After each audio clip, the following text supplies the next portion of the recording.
ಈಗ ಕೆಲವೊಂದು ಕೌಟುಂಬಿಕ ಇಶ್ಯೂಸು ಕೂಡ ಇದನ್ನು ಪುಷ್ ಮಾಡತ್ವೆ ಅನ್ನೋ ಘಟನೆಗಳನ್ನು ಕೇಳ್ಪಟ್ಟಿದ್ದೀವಿ.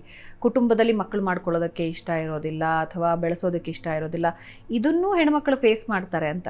ಎಕ್ಸಾಕ್ಟ್ಲಿ. ನಾನು ಆ್ಯಕ್ಚುಲಿ ಕತೆ ಶುರು ಮಾಡೋದೇ ನಿಮಗೆ ಮಹಿಳಾ ಆಯೋಗದಿಂದ ಶುರು ಮಾಡೋಣ ಅಂದ್ಕೊಂಡೆ.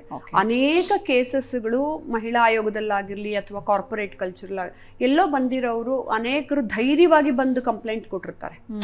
ಅನೇಕ ಡಿವೋರ್ಸ್ ಕೇಸಸ್ ನೋಡಿ, ನಮ್ಮ ಮನೇಲಿ ನಾನು ಮದುವೆ ಆಗಿ 10 ವರ್ಷ ಆಯಿತು, ನನ್ನ ಗಂಡ ಮಕ್ಕಳು ಮಾಡ್ಕೊಳ್ಳೋದಕ್ಕೆ ಬಿಟ್ಟಿಲ್ಲ, ಅದಕ್ಕೆ ನಾನು ಬಿಟ್ಟು ಬರ್ತೀನಿ ಅಂತಲೂ ಅನೇಕ ದೊಡ್ಡ ದೊಡ್ಡ ಇವನ್ ಸೌತ್ ಇಂಡಿಯನ್ ಹೀರೋಯಿನ್ಸು ಮೊನ್ನೆ ತಾನೇ ಪೇಪರ್ಲ್ಲಿ ಹಾಕಿ ಬಿಟ್ಬಿಟ್ಟು ಈಚೆ ಬಂದರು ಹೊರಗೆ.